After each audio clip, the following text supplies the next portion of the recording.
Hello children, welcome to Asa education. आज हम कर रहे हैं chapter planning and sustainable development in Indian context, India people and economy book, grade 12 से। The word planning is not new to you as it is a part of everyday usage. Planning का मतलब जो है या planning जो word है वो आपके लिए नया नहीं है, क्योंकि हम हर दिन जो है उसका इस्तेमाल करते हैं। हम हर दिन किसी न किसी चीज में कुछ ना कुछ प्लानिंग करते हैं। You must have used it with reference to preparation for your examination or visit to a hill station. हमें कहीं भी जाना हो, कहीं भी हम किसी वेकेशन पे जा रहे हो, हिल स्टेशन जा रहे हो, एग्जामिनेशन की तैयारी कर रहे हो, हम एक प्लानिंग तैयार करते हैं। हम किस तरीके से अपनी चीज को आगे बढ़ाएंगे। It involves the process of thinking, formulation of a scheme or program, and implementation of a set of actions to achieve some goal. अब इसमें क्या होता है, आप सोचते हैं, आप एक स्कीम बनाते हैं, एक प्रोग्राम बनाते हैं, तो कैसे चलाएंगे, क्या फॉर्मूला यूज करेंगे, किस तरह से इसको लागू करेंगे ताकि हम अपने गोल को अचीव कर पाए। अब जैसे फॉर एग्जांपल के लिए जब एग्जामिनेशन आते हैं तो क्या होता है, हम लोग प्लान करके एक टाइम टेबल बनाते हैं। उस टाइम टेबल को हम फिर फॉलो करते हैं ताकि हम जो पेपर है उसको उस टाइम तक पूरा प्रिपेयर कर पाए। Though it is a very broad term, in this chapter it has been used with reference to the process of economic development. अब कहने को ये जो टर्म है प्लानिंग, ये बहुत ब्रॉड है इसका मीनिंग, लेकिन फिर भी इस चैप्टर में हम जो है इसका इस्तेमाल कर रहे हैं जस्ट टू टेल कि हमारा इकोनॉमिक डेवलपमेंट की जो प्रक्रिया है उसमें इसका कैसे रूल है। It is thus different from the traditional hit and miss methods by which reforms and constructions are often undertaken. तो ये पूरी तरीके से अलग है जिस तरीके की मेथड जो है ट्रेडिशनल तौर पर इस्तेमाल किए जाते थे, जिसके अकॉर्डिंग जो है बदलाव किए जाते हैं, दोबारा से कंस्ट्रक्शन कराया जाता है। Overview of planning perspective in India. India has centralized planning and the task of planning in India has been entrusted to the Planning Commission. हमारे इंडिया में जो प्लानिंग है वो सेंट्रलाइज होती है। दूसरा जो टास्क है प्लानिंग का वो दिया गया है प्लानिंग कमीशन को। It is a statutory body headed by the prime minister and the deputy chairman and members. ये एक तरह की लीगल बॉडी होती है जिसके की चेयरमैन या हेड जो होते हैं वो प्राइम मिनिस्टर होते हैं। इसके अलावा इनके साथ डिप्यूटी चेयरमैन होते हैं और भी मेंबर्स होते हैं। The planning in the country is largely carried out through 5 year plans. और जो भी प्लानिंग कंट्री में होती है वो मोस्टली कैसे करी जाती है, 5 ईयर प्लान्स की मदद से।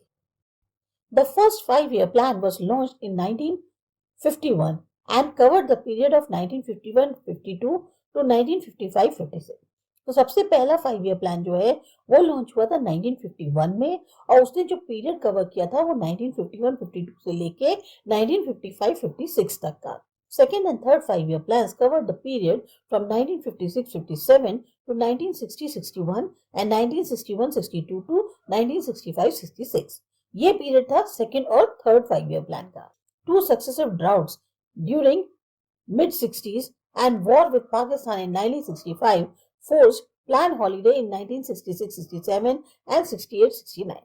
अब क्योंकि लगातार दो सूखे पड़ गए मिड-60s के दौरान यानी 66 से लेके 67 तक के बीच में, और लड़ाई हुई पाकिस्तान के साथ 65 में, इसकी वजह से जो प्लान था वो नहीं हो पाया 66-67 का और 68-69 का जो टाइम पीरियड है उसके बीच में।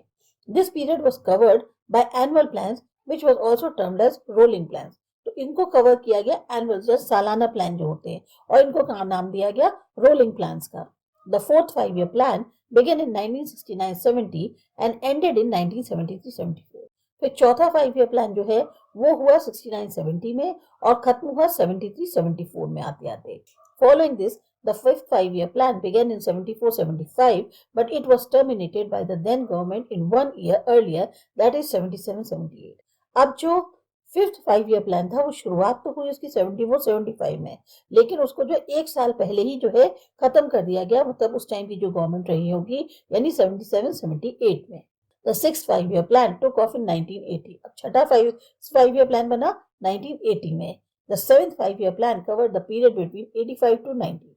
सेवेंथ 5 ईयर प्लान 85 से 90 में हुआ। Once again, due to political instability and initiation of liberalization policy, the eighth 5 year plan got delayed। अब एक बार फिर से राजनीतिक तौर पे थोड़ी सी स्थिरता नहीं थी। दूसरा जो लिबरलाइजेशन की नीतियां हैं उसमें जो है उनको लागू किया था, इसकी वजह से जो एट्थ 5 ईयर प्लान था वो थोड़ा डिले हो गया। The eighth 5 year plan got delayed. It covered the period 1992 to 97। फिर वो जो है पीरियड रहा 92 से 97 तक का। The 9th 5 year plan covered the period from 97 to 2002. इसमें आया 9th 5 year plan. The 10th plan began in 2002 and it is still in progress. अब जो 10th plan है उसकी शुरुआत हुई 2002 में और वो अभी भी प्रोग्रेस में है. It will came to an end in 31/3/2007. ये खत्म होगा 2007 में, जबकि हम लोग अभी चल रहे हैं 2021 में. The approach of the 11th 5 year plan entitled towards faster and more inclusive growth has already been approved. अब जो 11th 5 year plan है जिसका की टाइटल क्या है कि ज्यादा तेजी से और ज्यादा अच्छी ग्रोथ हो, उसको ऑलरेडी अप्रूव कर दिया गया है. Generally there are two approaches to planning. अब दो मुख्य अप्रोच होती है प्लानिंग को लेकर. एक होती है सेक्टोरल प्लानिंग और दूसरी होती है regional planning. The sectoral planning means formulation and implementation of the set of schemes or programs aimed at the development of various sectors of economy such as agriculture, irrigation, manufacturing, power, construction, transport, communication, social infrastructure and services. जो sectoral planning होती है उसमें क्या हुआ, बनाना schemes का या programmes का और फिर उनको लागू करना, जो मेनली किस पर बेस्ड होते हैं कि जो अलग अलग सेक्टर्स हैं हमारी इकोनॉमी के उनका डेवलपमेंट हो. अब ये जो सेक्टर्स हैं इकोनॉमी के, इसमें आपका एग्रीकल्चर आता है, इरिगेशन हो गया, मैन्युफैक्चरिंग हो गई, पावर है, कंस्ट्रक्शन है, ट्रांसपोर्ट कम्युनिकेशन हो गया, सोशल इंफ्रास्ट्रक्चर हो गया और सर्विसेज हो गई. ये सब के सब आते हैं सेक्टोरल प्लानिंग में. There is no uniform economic development over space in any country. कहीं पर भी ऐसा नहीं है पूरी कंट्री में कि यूनिफॉर्म तौर पे एक समान तौर पे इकोनॉमिक डेवलपमेंट हो रहा हो. Some areas are more developed and some lag behind. कुछ इलाके हैं जो ज्यादा विकसित हो गए हैं, कुछ जो है पीछे छूट गए हैं. This uneven pattern of development over space necessitates that the planner have a spatial perspective and draw the plans to reduce the regional imbalance in development. अब ये जो एक uneven distribution है या uneven pattern है डेवलपमेंट का, ये बहुत जरूरी है कि जो प्लानर्स हैं वो जो है स्पेस को ध्यान में रखते हुए अपने प्लान्स को बनाएं ताकि रीजनल तौर पे जो इम्बैलेंस है डेवलपमेंट में उसे कम किया जा सके. This type of planning is termed as regional planning. इस तरह की प्लानिंग को हम रीजनल प्लानिंग कहते हैं. Target area planning. The planning process has to take special care of those areas which have remained economically backward. जो planning की प्रक्रिया है उसमें खास तौर से ध्यान उन इलाकों पे देना जरूरी है जो आर्थिक तौर पर पीछे छूट गए हैं. As you know, the economic development of a region depends on its resource base. अब कोई भी इकोनॉमिक डेवलपमेंट जो होता है किसी भी क्षेत्र का, वो डिपेंड करता है कि वहां पर किस तरीके के संसाधन उपलब्ध हैं. But sometimes resource rich region also remain backward. पर कई बार ऐसा होता है वहां पर रिसोर्सेज बहुत हैं लेकिन तब भी पीछे छूट गए. The economic development also requires technology as well as investments beside the resource. अगर हम किसी भी क्षेत्र का इकोनॉमिक डेवलपमेंट चाहते हैं तो उसके लिए रिसोर्स ही जरूरी नहीं है, इसके अलावा टेक्नोलॉजी की भी जरूरत होती है, इन्वेस्टमेंट की भी जरूरत होती है. With the planning experience of about 1.5 decades, it was realized that regional imbalances in economic development were getting accentuated. पिछले 1.5 दशक से जो भी प्लानिंग एक्सपीरियंस रहा उससे एक बात का एहसास हुआ कि क्षेत्रीय तौर पर जो इम्बैलेंस है इकोनॉमिक डेवलपमेंट में, उसके ऊपर जो है ज्यादा फोकस रहा. In order to arrest the accentuation of regional and social disparities, the Planning Commission introduced the target area and target group approaches to planning. अब क्या हो रहा था कि जैसे क्षेत्रीय तौर पे या सामाजिक तौर पे जो एक असमानता सी हो रही थी उसको और ज्यादा देखने के लिए प्लानिंग कमीशन ने क्या किया, टारगेट एरिया इंट्रोड्यूस किया या टारगेट ग्रुप अप्रोच करी प्लानिंग के लिए. Some of the examples of programs directed towards the development of target areas are. अब कुछ इसी के एग्जाम्पल्स दिए हैं वो प्रोग्राम्स जो खास तौर से टारगेट एरियाज के डेवलपमेंट के लिए थे, जैसे है command area development programme, drought prone area development programme, desert development programme, hill area development programme, the small farmer development agency, marginal farmers development agency, which are the examples of target group programme. ये सारे के सारे जो है target group हैं कि एक particular target लेके चल रहे हैं कि इस पोर्शन को हमें अचीव करना है. In the 8th 5 year plan, special area programs were designed to develop infrastructure in hill areas, northeastern states, tribal areas and backward areas.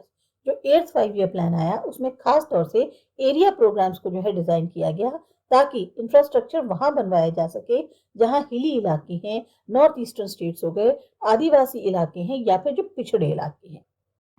Hill Area Development Program. Hill Area Development Program were initiated during 5th five-year plan covering 15 districts comprising all the hilly districts of Uttar Pradesh, Mikhar Hill and North Kachar Hills of Assam, Darjeeling districts of West Bengal and Nilgiri districts of Tamil Nadu. जो हिल area development programmes थे वो खास तौर से जो 5th या 5 year plan था उसमें जो है लागू किए गए थे, उसमें वो 15 डिस्ट्रिक्ट कवर कर रहे थे जिसमें सारे के सारे हिली डिस्ट्रिक्ट्स आते थे उत्तर प्रदेश के, यानी जो आज की डेट का उत्तरांचल है, मिकिर हिल और नॉर्थ कचर हिल्स जो असम की हैं, इसी तरह से दार्जिलिंग डिस्ट्रिक्ट वेस्ट बंगाल की और नीलगिरी डिस्ट्रिक्ट तमिलनाडु की। The National Committee on the Development of the Backward Area in 1981 recommended that all the hill areas in the country having height about 600 meter and not covered under tribal subplan be treated as backward hill areas. जो national committee बनी development of the backward area पे 1981 ने, उसमें ये recommend किया गया कि जितने भी पहाड़ी इलाके हैं कंट्री के अंदर जिनकी हाइट 600 मीटर से ज्यादा की है और जो कि ट्राइबल सब प्लान के अंदर नहीं आते हैं, वो सब के सब एक तरह से पिछड़े हिली इलाके माने जाएंगे।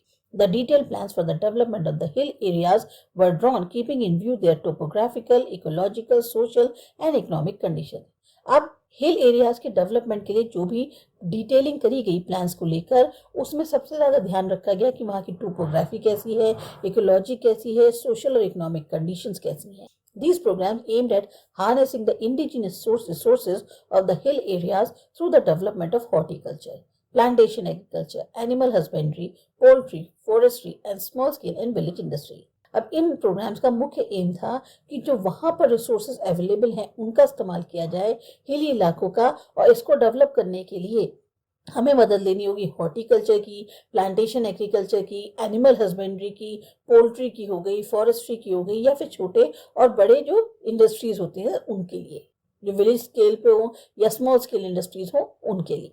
फिर आता है drought prone area programme. This program was initiated during the 4th five-year plan with the objectives of providing employment to the people in the drought-prone areas and creating productive assets.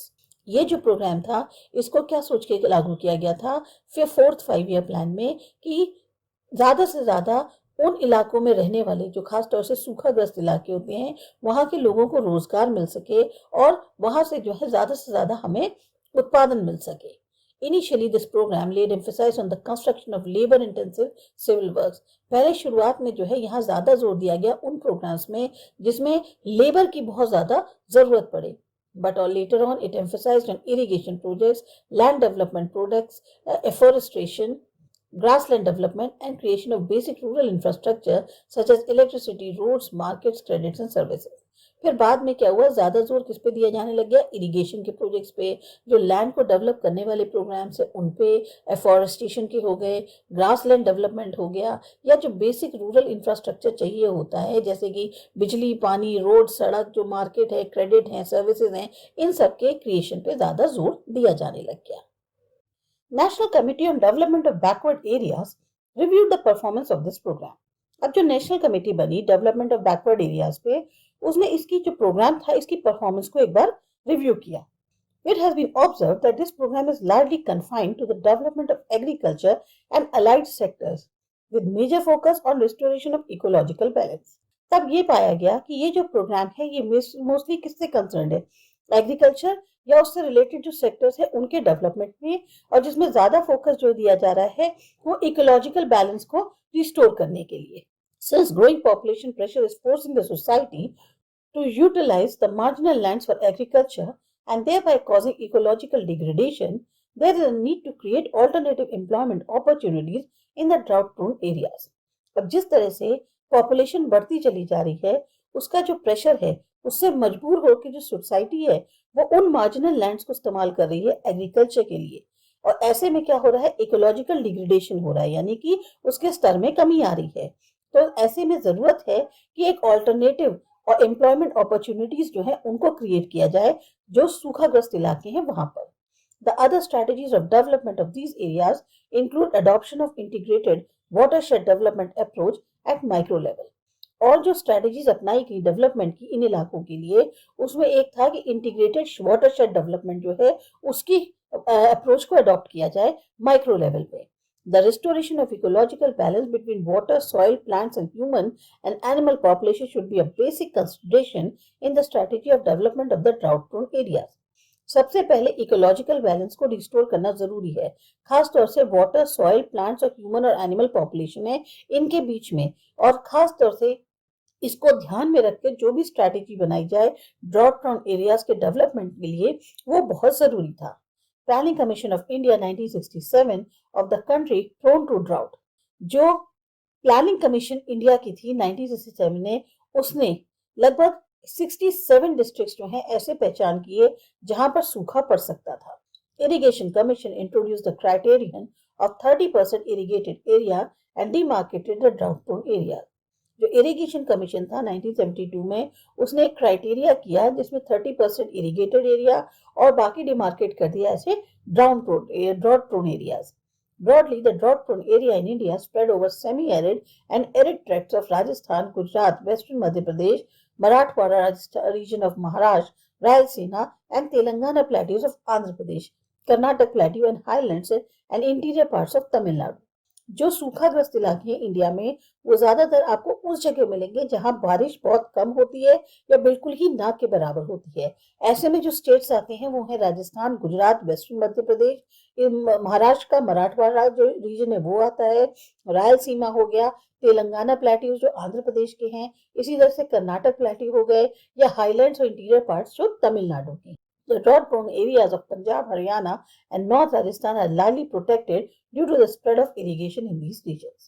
पर जो सूखाग्रस्त इलाके हैं पंजाब, हरियाणा या नॉर्दर्न राजस्थान के, वो खास तौर से काफी ज्यादा सुरक्षित हैं क्योंकि वहां पर इरिगेशन बहुत अच्छा है।